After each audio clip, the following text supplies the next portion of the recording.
Alors, on va conclure. On va d'abord vous remercier d'avoir été là jusqu'à la fin pour participer aux conférences. Merci également sur Internet pour effectivement, mon ordinateur était déconnecté, donc j'ai pas suivi les échanges passionnés entre Asma et les collègues ou les personnes qui connaissent l'ENISE sur YouTube. Donc, merci infiniment de tout cet échange très riche sur le chat. Ça permet du coup de l'échange de compétences.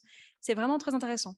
Donc un remerciement encore pour cette richesse qui a été partagée et cette, oui, je pense un enrichissement de la part de tous les participants qui ont accepté aujourd'hui de contribuer à cette journée d'études. On va être très très court parce qu'il y a un cocktail qui nous attend et qu'il est déjà 17h22.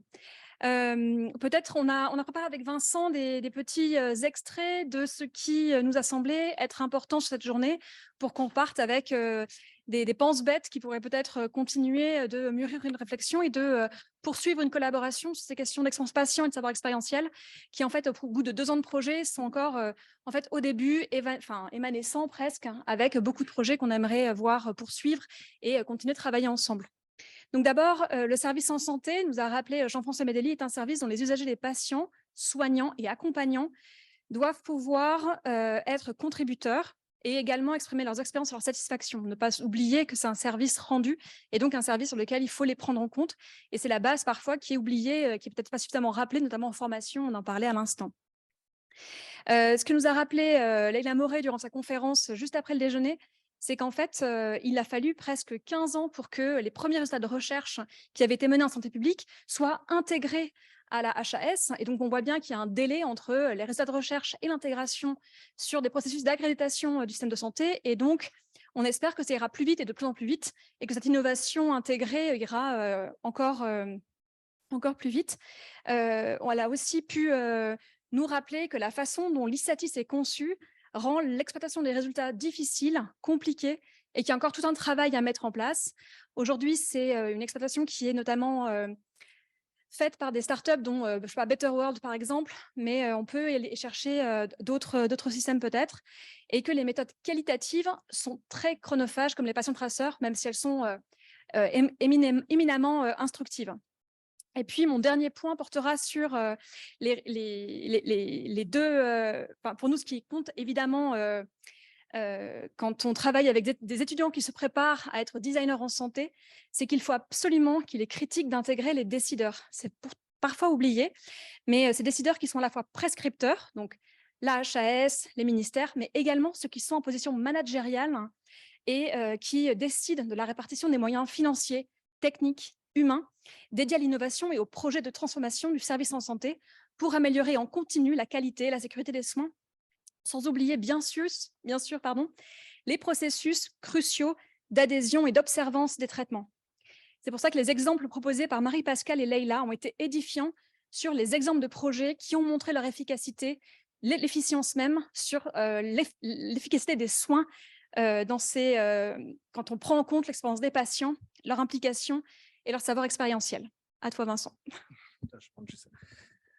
Alors après, je vais revenir juste sur la conférence de l'ENISE nous a vraiment explicité les points de vue du patient, avec l'abondance des verbatims, la démonstration des savoirs, des compétences des patients qui savent comment vraiment dialoguer avec les professionnels de santé, qui savent en fait aussi reconnaître des signes non verbaux pour construire leurs soins et arriver à faire les bons choix. Et ça a été assez, moi, ça m'a scotché finalement de voir comment le patient arrive à se construire des savoirs au fur et à mesure du temps et même des choses assez subtiles qu'on compare à de l'ethnographie. Voilà.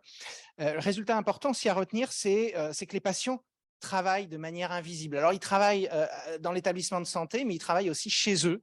Voilà, et les aidants aussi participent aux soins. Ils vont travailler aussi pour améliorer leur qualité de vie.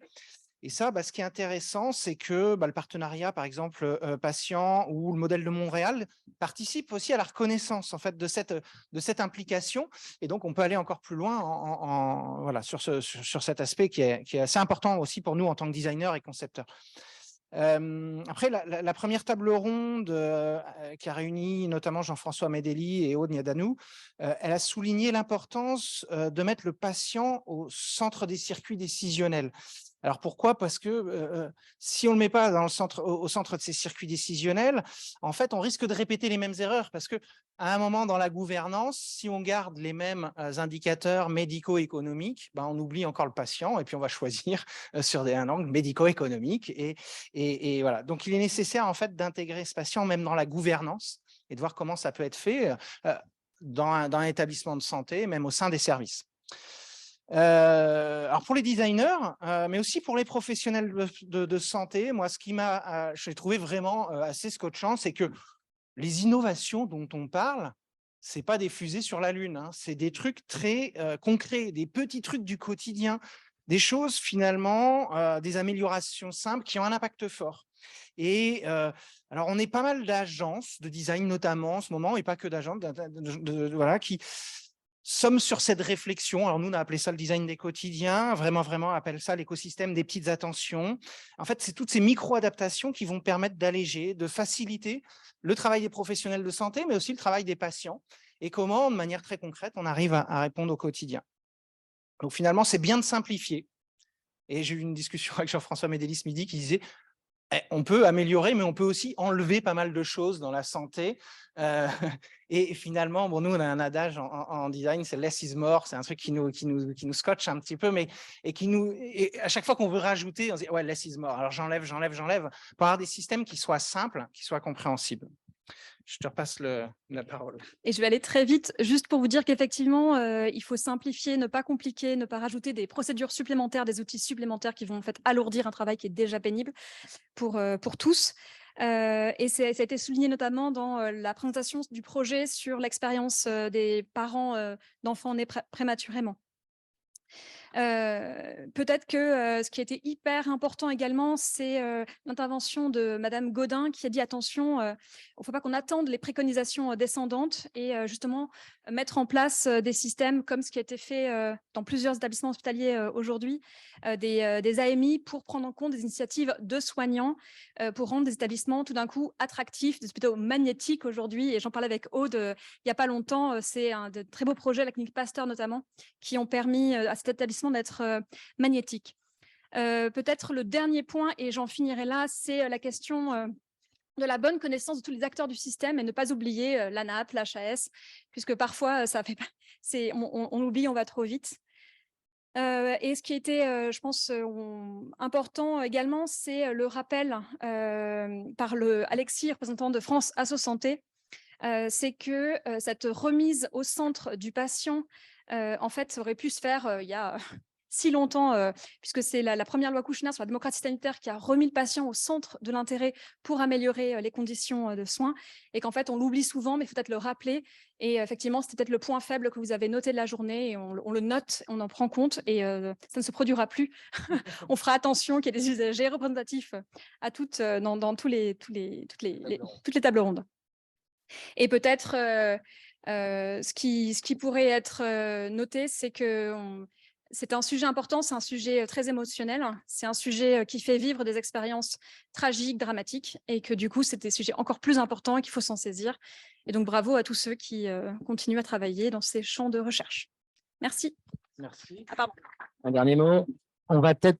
Je ne vais pas redonner les différents établissements, labos, etc., qui ont participé à financer ces différents projets notamment, et on peut comme citer Ouest Industrie Créative et Nantes Métropole et la région Pays de la Loire. Mais surtout, je pense qu'il faut absolument faire une ovation pour Jean-Philippe Rivière qui a organisé de haute main cette journée et qui a assuré aussi bien sur la scène qu'en régie. Sur ce, on va s'arrêter. Merci à tous.